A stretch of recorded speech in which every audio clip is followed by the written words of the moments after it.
What crime have I committed? Videotaping our parking lot and walking around the police Is that a department. crime? Yes, sir. Right now, in It is. the day and age that we're dealing with, yes, sir, it is a crime. So suspicious activity, is that a felony or misdemeanor? That's a misdemeanor.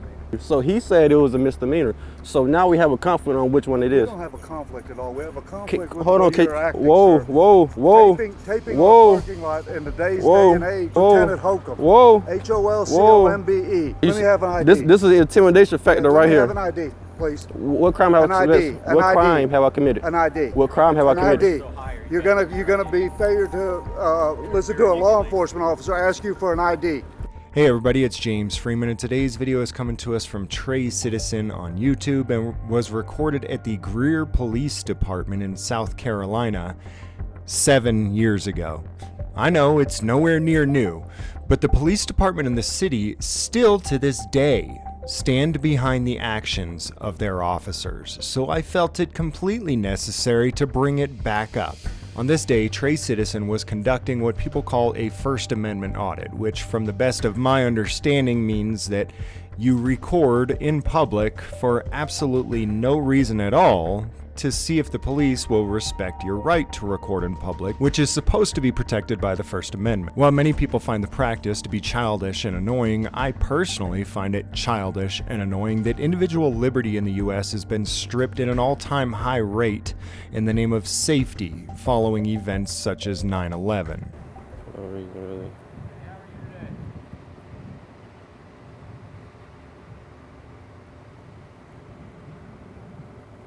Today. What's your name and badge number? I'm Corporal Shradd at the Greer Police Department. How are you? I'm all right. Okay. Is there any reason why you're videotaping? I'm just curious. You're not in any trouble. There's nothing here other than we got called and told that you were walking around the parking lot. So, any particular reason for it? No, you're not going to answer. So we're just going to have to stare off because I'm recording you and you're recording me. Is that what we're going to do? Do you have your ID on you? Have I done anything wrong? Well, you're recording a suspicious activity, which puts this into a category of suspicious activity, which means that Terry versus Ohio, I can detain you until I can determine or deny that there's a criminal activity. Terry v. Ohio says suspicious activity is not enough for reasonable cause for ID. There's already a call on it, so yes. So suspicious activity, is that a felony or misdemeanor? That's a misdemeanor. No, it's not. Yes, it is. And I can't believe you just sat here and lied. Yep. Go ahead and give me your ID. Can you call your supervisor to the scene? I am a supervisor. I need another one. Okay. I need a lieutenant or somebody else. Okay.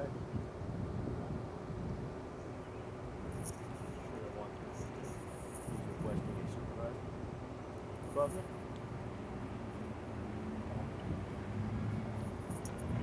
Actually, I'll go and do this type of thing. Okay. Yeah, I'm so. just curious. I mean, hey. Criminal activity, there's nothing to worry about. So why are you asking for my ID then? Because you're not answering me, and when you're not answering me, how do I know you're not filming this parking lot to come shoot it up? It's called the Fifth Amendment, right? So I can check on that if it's suspicious, and the part of that checking is to identify you. So if I can get your It's ID. suspicious, a felony or misdemeanor. Hi, sir. Again, Name, badge number? Sergeant Forrester, 301. All right, how you doing? Good. How can I help you? Well, he contacted me, wanted my ID for no reason, so I need a supervisor to let him know that, without any crime being committed, I don't have to present my ID. Well, he actually got a call on you. Well, what crime have I committed? Well, anytime somebody calls in and reports suspicious activity, It's suspicious of felony or misdemeanor. it's neither one, but he asked. Okay, thank you. So he said it was a misdemeanor. So now we have a conflict on which one it is. We don't have a conflict at all. We have a conflict with Hold on, you're acting, whoa, sir. whoa. Taping Whoa. our parking lot in today's Whoa. day and age. That's fine. Whoa. That's fine. You ain't got to whoa nothing. Whoa. What's your name and badge number? My badge number is 201. It's Whoa. Lieutenant Holcombe. Whoa. Holcombe. Now, Whoa. let me have an ID. This is the intimidation factor right here. Let me have an ID, please. What crime have I committed? What crime have I committed? An ID. What crime have I An committed? ID. You're gonna be failure to listen to a law enforcement officer ask you for an ID. What crime have I committed? An ID? What Have you got an crime? ID? What crime have I committed? Have you got an ID? What crime have I committed? Videotaping our parking lot and walking around the police Is that a department. crime? Yes, sir. Right now, in It is. the day and age that we're dealing with, yes, sir, it is a crime. What crime have I committed today? Anytime there's a suspicious person, Is that's that a going felony around, or a misdemeanor? It's a Let me see Whoa, your ID. whoa. You got the count of Whoa. 3 or you're going to jail. Now you gotta see, I got one hand on my camera. 1, Whoa. 2, Don't shoot 3. me. You're under arrest. Whoa. You are now under arrest.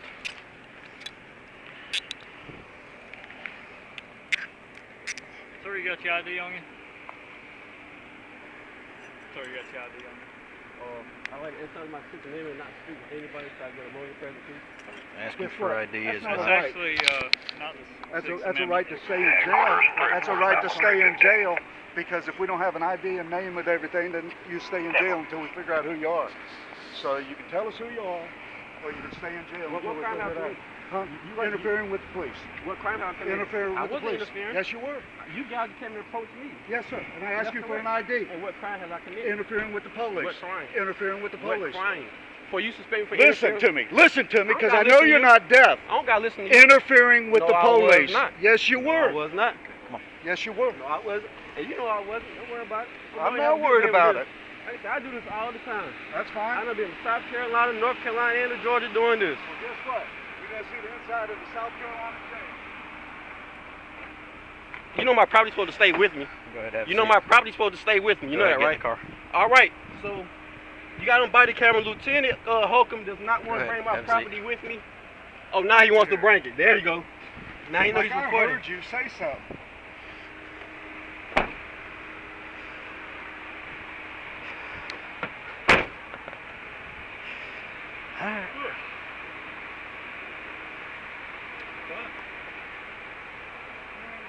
We got a call that he was walking through filming the Century Insurance parking lot and then filming our parking lot.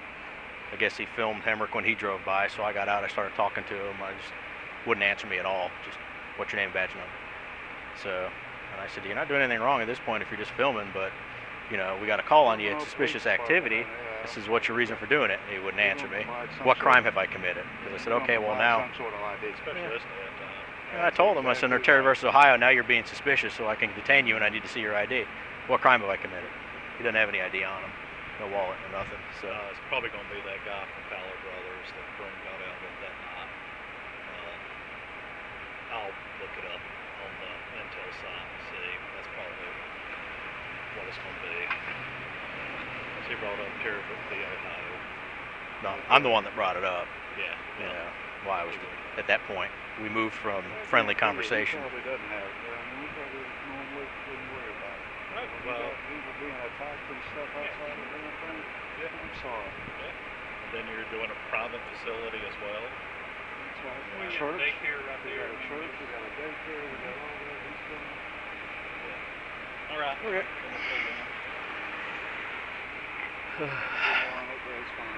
What's What's that? If you want to put me on it, that's fine. Okay. Issue the citation. Do whatever. Once we figure out who he is, let's issue the citation. Do whatever. Okay. You want me to jail him or you want me to cut him? Huh? You want me to jail him or do you want me to? If we figure out who he is and do whatever, I don't care. Okay. I don't care. That's inside. Okay. I think what I'll do too is LT. I think what I'll do too is because I don't know what's on that cell phone or what he's recording. What's that? I think that cell phone should be held as evidence until we figure out what might be on it. Maybe a good idea. I mean, who knows what he's been filming or That's why? a good idea. And get a talk with the detective, see if we get a search warrant for it, to download everything on it.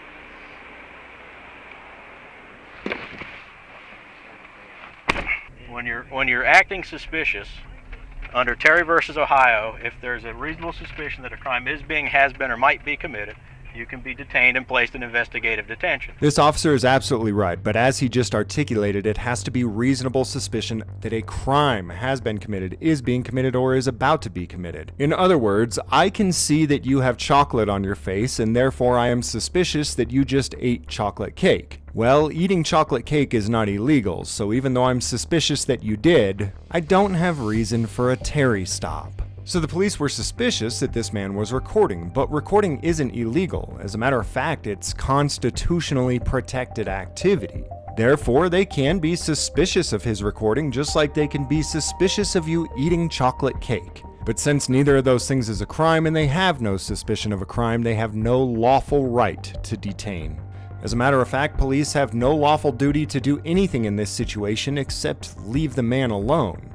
Therefore, nobody could possibly interfere with them exercising their lawful duties, because they have no lawful duty here. Once you're placed into investigative detention, you have to identify yourself. If you don't, you can be charged with interfering with police. So once we figure out who you are, we'll issue a citation. If I just issue a citation for interfering, you don't even have to see a judge. If you don't want to identify yourself, then we'll have to make you see a judge. So that's going to be pretty much up to you on how that happens. And I apologize, when you asked me what kind of crime it is, I was thinking interfering in my head, and not what you were asking, so, which is a misdemeanor, because you didn't identify yourself when you asked for an ID when you're under investigation for suspicious activity. You don't have to have a crime for Terry. The city's attorney, John Dugan, released the following statement about the incident. Our country and our communities and the law enforcement agencies which protect them are facing a triple threat, including 1. Mass shootings, 2. Terrorist threats, and 3. Targeting of law enforcement officers. On Wednesday, June 15, 2016, just 3 days after the worst mass shooting in U.S. history, the Greer Police Department was notified that an individual was videotaping the municipal court/police department building and the adjoining parking lot from both Main and Miller Streets. In addition to police vehicles, police officers, police department, and municipal court staff, and members of the public parked their personal vehicles in this lot. At this particular time, city court was taking place and many citizens attending court had also parked in this lot. Because of security concerns, 3 officers responded. They repeatedly asked the individual to provide identification and an explanation why he was videotaping this area. The individual, later identified to be Deontay Valentine, would not answer and continued to videotape the parking lot area. This heightened the security concerns of the officers because Mr. Valentine would not respond. He was taken into custody in order to determine his identity and the motives for videotaping the building and the cars in the parking lot. Subsequently, it was learned that he was doing this as a pre-planned effort to, quote, bait the police department in hopes that it would evoke a response which could be used to create a controversy concerning the conduct of the law enforcement officers. He had previously done this at Greenville Sheriff's Department, and it was also learned that he posted the videos of these incidents on YouTube under his channel called First Amendment Audit. The videos of this incident are posted on the police department website and may be viewed by the public. After the police identified Mr. Valentine and determined the reason why he was videotaping the area, he was charged with interfering with police and released 2.5 hours later. It is unfortunate that in this time of heightened security concerns for all of us, and for law enforcement agencies in particular, Mr. Valentine chose to do this.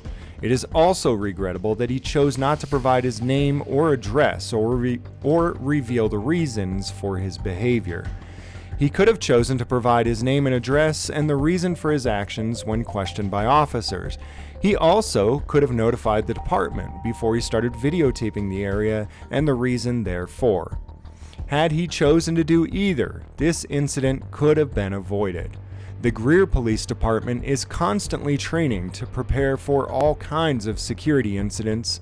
It will use this incident to train its officers concerning ways and methods to deal with situations like this and ensure that our community is as safe as possible. In the event that Mr. Valentine should sue, the city and the police department will vigorously defend the lawsuit. The Greer Police Department will continue to vigilantly protect the safety and security of our community. Following the incident, Trey Citizen published an update which didn't actually give any new information about the incident and then published 2 more videos on his channel. Then he disappeared from the public eye. While the city of Greer adamantly denied any wrongdoing and publicly stood behind their officers' actions, the conduct of the department while dealing with people exercising their right to record in public did change drastically in following years, which can be seen on other channels that have since tested the department. when I reached out to the department, they informed me that none of the officers that were involved in that incident are with the department at all anymore.